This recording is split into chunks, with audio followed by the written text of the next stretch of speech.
60 seconds. That's how long we required to stand at our metal circles before the sound of the gong releases us. Step off before the mixture is up. Landmines blow your legs off.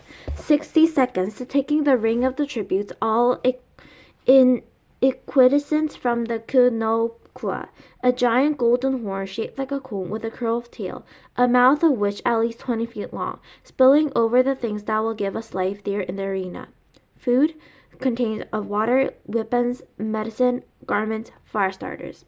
Strewn around the cornipa are supplies, their value decreasing the farther you go from the horn.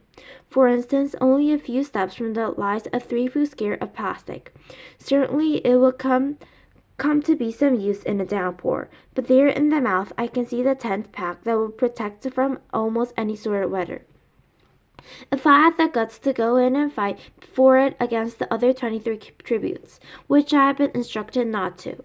We were on a flat, open stretch of ground, a plain with hard-packed dirt. Behind the tributes, a plain of hard-packed dirt. Behind the tributes across from me, I can see nothing, indicating either a steep toward slope or even a cliff. To my right lies a lake. To my left and back, sparse piney woods. This is where Hamish will want me to go. Immediately. I hear his instructions in my head. Just clear out, put as much distance as you can between yourselves and the others, and find a source of water. But it's tempting, so tempting, when I see the bounty waiting there for me. And I know that if I don't get it, someone else will.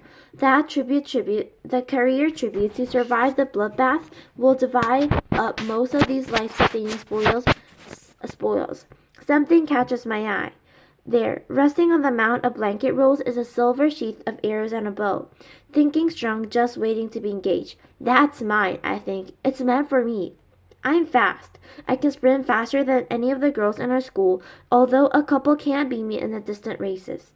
But this is 40-yard length. This is what I'm built for. I know I can get it, and I know I can reach it first. But there's a question is how quickly can I get out of there? By the time I've scrambled up the packs and grabbed the weapons, others will have reached the horn. The 1 or 2 I might be able to pick off.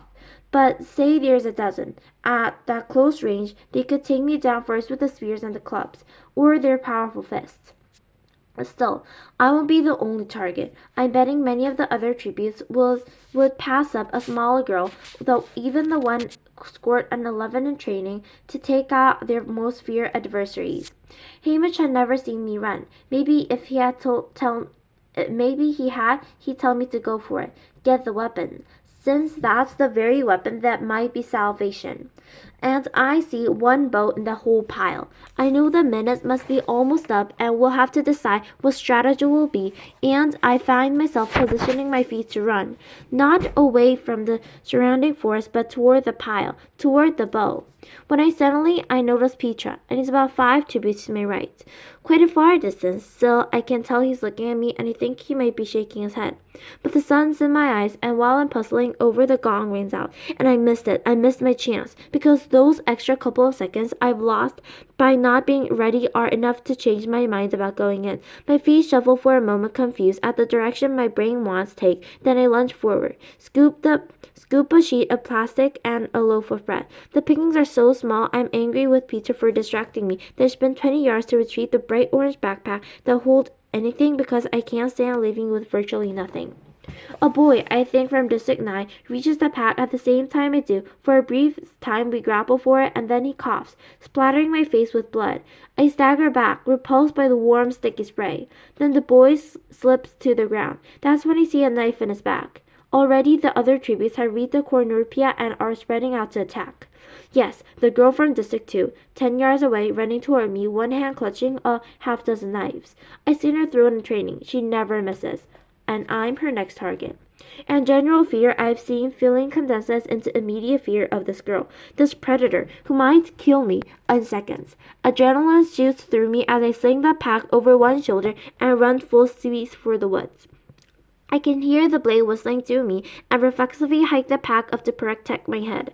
The blade lodges in the pack, both straps on my shoulders now. I make for the trees. But Somehow I know the girl will not pursue me, that she'll be drawn back to the cornupia before any of the good stuff is gone. A grin crosses my face. Thanks for the knife, I think. At the edge of the woods, I turn to one instant to survey the field. About a dozen or so tributes are hacking away at each other at the horn. Several lie dead already on the ground. Those who must have taken flight are disappearing into the trees or into the void opposite me. I continue running until the woods have hidden me from the other tributes, then slow down into a steady jog that I think I can maintain for a while. For the next few hours, I alternate between jogging and walking, putting as much distance as I can between myself and the competitors. I lost my breath during the struggle with the boy in District 9, but managed to stuff my plastic in my sleeve, so as I walk, I fold it neatly and tuck it into a pocket. I also free the knife. It's a fine one with a long sharp blade serrated near the handle, which will make a handy for sawing through things, and slide it into my belt. I don't dare stop to examine the contents of the pack yet. I'm just keep moving, pausing only to check for pursuers. I can go a long time. I know from my days in woods, but I will need water. That was Hamish Second's instruction, and since I sort of botched the first, I keep a sharp eye for any sign of it. No luck. The woods begin to evolve, and the pines are intermixed with the various trees. Some I recognize, some completely foreign to me. And at one point I hear a noise and pull my knife, thinking I have to defend myself, but it only started by a rabbit. Good to see you, I whisper. It's if there's one rabbit, there'll be hundreds just waiting to be snared. The ground slopes down. I don't particularly like this. Valleys make me feel trapped. I want to be high, like in the hills around District 12, where I can see the enemies approaching, but I have no choice but to keep going. Funny though, I don't feel too bad. The days of gorging myself have paid off. I've got staying power even though I'm short of sleep. Being in the woods is reverberating. I am glad for the solitude, even though it's an illusion because I'm probably on screen right now. Not constantly but off and on. There are so many deaths to show the first day that the trivia trekking through the woods isn't much to look at. But they show me enough to let people know I'm alive, uninjured and on the move. One of the heaviest days of betting is in the opening, and the initial casualties come in, but they can't compare to what happens when the field shrinks into a handful of players. It's late afternoon when I begin to hear the cannons. Each shot represents a dead tribute. The fighting must have finally stopped in the cornupia. They never collect the bloodbath bodies until the killers have dispersed. On the opening day, they don't even find their cannons until the initial fighting's over because it's too hard to keep track of the fatalities. I allow myself to pause as I count the shots. 1, 2, 3. On and on until they reach 11. 11 dealt in all. 13 left to play. My fingernails scrape at the dry blood. The boy from District 12 coughed in my face. He's gone. Certainly, I wonder about Petra. Has he lasted through the day? I know it's a few hours, when they project a dead image into the sky for the rest of us to see. All of a sudden, I'm overwhelmed by the thought that Petra might be already lost. Blood white, collected, in the process of being transported back to the capital to be cleaned up, redressed, and shipped into a simple wooden box back to District 12. No longer here. Headed home. I tried hard to remember I saw it once in the action started, but the last image I can conjure up is Petra shaking his head as the gong rang out. Maybe it's better if it's gone already. He had no confidence he could win, and I will not end up with the unpleasant task of killing him. Maybe it's better if he's out of this for good. I slumped down to my pack exhausted. I need to go through it anyway before night falls, see what I have to work with. As I unhook the straps, I can feel a sturdily made, although a rather unfortunate color. The orange will practically glow in the dark. I'll make a mental note to camouflage this first thing in the morning. I flip open the flap. What I want most right at this moment is water. Hamish's directive is to immediately find water as not a bit dreary. I won't last long without it. For a few days, I will be able to function with unpleasant symptoms of dehydration, but after that I'll deteriorate into helplessness and be dead in a week tops. I carefully lay the provisions. One thick black sleeping bag that reflects body heat, a package of crackers, a pack of dried beef strips, a bottle of iodine, a box of wooden matches, a small coil of wire, a pair of sunglasses, a half-gallon plastic bottle with a cap for carrying water that's bone dry. No water. How hard would it be for them to fill up the bottle? I became aware of my dryness in my throat and mouth and crack on my lips. I've been moving all day long. It's been hot and I swear a lot. I've sweat a lot. I do this at home, but there's always a streams to drink from, or snow to melt it if it could come in. Then I refill my pack and have an awful thought. The lake. The one I saw while I was waiting for the gong to sound. What if that's the only source in the arena? That way they'll guarantee drawing us into fight. The lake is full of days' journey from where I sit now, a much harder journey with nothing to drink. And then, even if I reach it, it's sure to be heavily guarded by some career tributes. I'm about to panic when I remember the rabbit I started earlier today. It has to drink too. I must have to find out where. Twilight is closing in and I'm ill at ease. The trees are too thin to offer much concealment. The layer of pine needles that muffle my footsteps also makes tracking animals harder when I need their trails to find water. And I'm still heading downhill, deeper and deeper into the valley that seems endless. I'm hungry too, but I don't dare break into my precious store of crackers and beef yet. Instead, I take my knife and go to work on the pine tree, cutting away the outer bark and scraping off a handful of the softer inner bark. I slowly chew the stuff as I walk along. After a week of the finest food in the world, it's a little hard to choke down, but I've eaten plenty of pine in my life. I'll adjust quickly. It's another hour. It's clear I got to find a place to camp. Night creatures are coming out. I can hear the occasional hoot or howl, my first clue that I'll be competing with the natural predators for the rabbits. As to whether I'll be viewed in some source of food is too soon to tell. There could be any number of animals stalking me at this very moment. But right now, I decide to make my fellow tributes a priority. I'm sure many of them will continue hunting through the night. Those who fought it out in the cornupia will have food, abundance of water from the lake, torches of flashlights, and weapons that are itching to use. I'm only hope I've traveled far and fast enough to be out of range. Before settling down, I take my wire and set 2 twitch snare traps in the bush. I know it's risky to be setting traps, but food will go so fast out here, and I can't set snails on the run. Still, I walk another 5 minutes before marking camp. I pick my tree carefully, a willow, not terribly tall, but set in a clump of other willows, offering concealment in to those long flowing tresses. I climb up, sticking onto the stronger branches close to the trunk, and find a sturdy fork for my bed. It takes some doing, but I arrange the sleeping bag into a relatively comfortable manner. I place my backpack and the food in the bag, then slide in after it. As a precaution, I remove my belt, loop it all the way around the branch and my sleeping bag, and refashion it around my waist. Now, if I roll over in my sleep, I won't go crashing to the ground. I'm small enough to tuck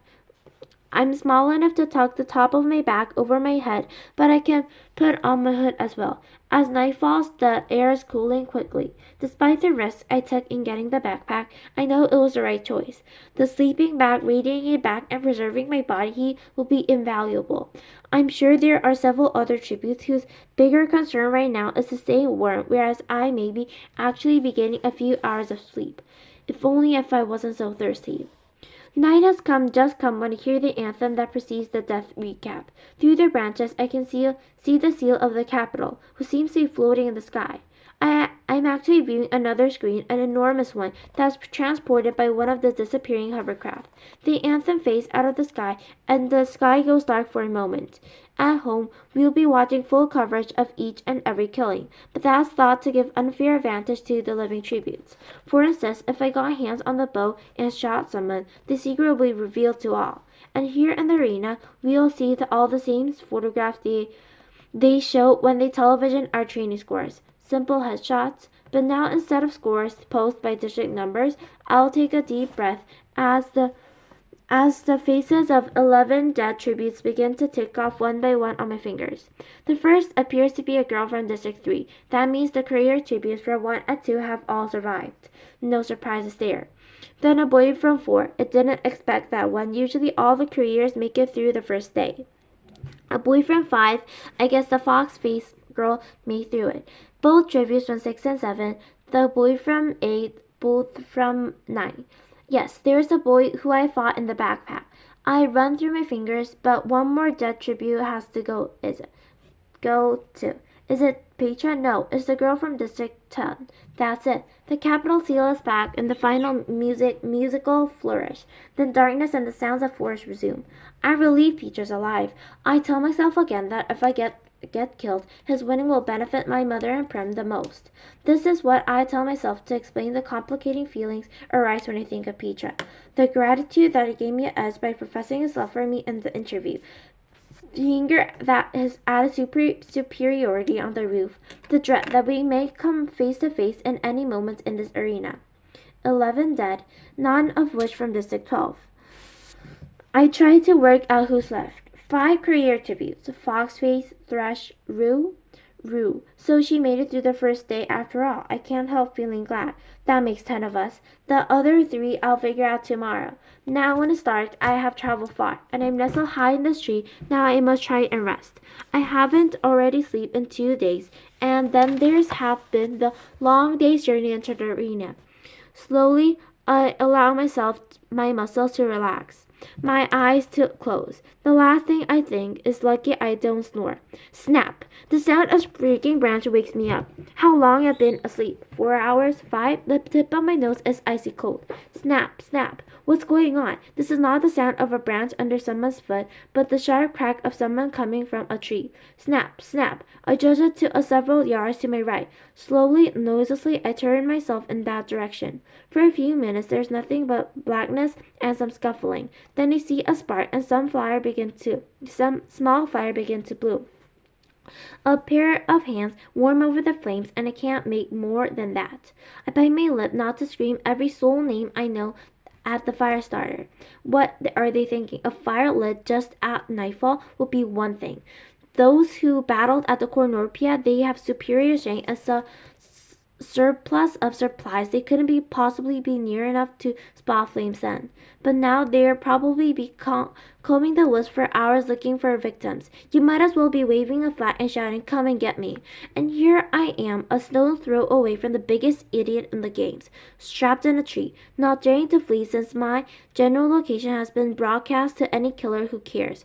I mean, I know it's cold out here and not everybody has a sleeping bag, but then you grit your teeth and stick it out until dawn.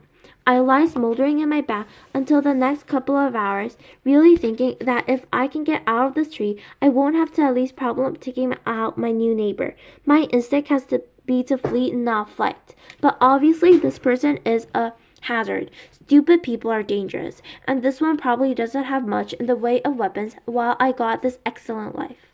The sky is still dark, and I can feel the first signs of dawn approaching. I'm beginning to think I'm meaning, might actually be unnoticed. Then I hear several pairs of feet breaking into a run.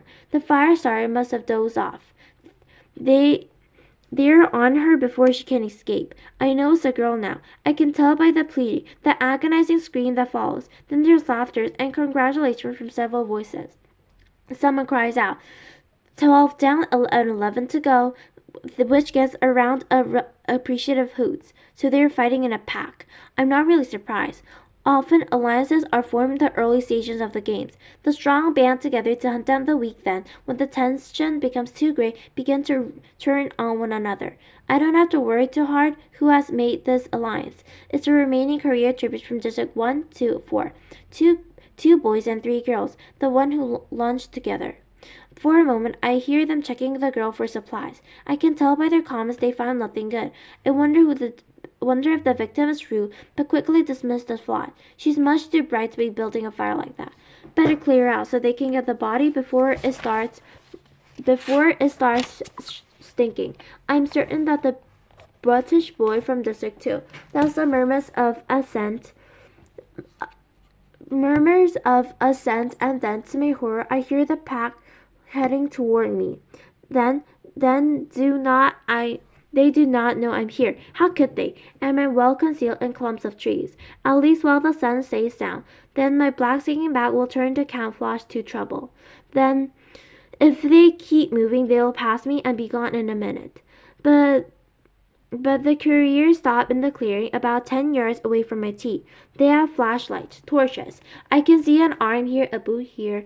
Though the break in the branches, I turn to stone, not even daring to breathe. Have they spotted me? No, not yet. I can tell by their words their minds are elsewhere. Shouldn't we have their cannon by now?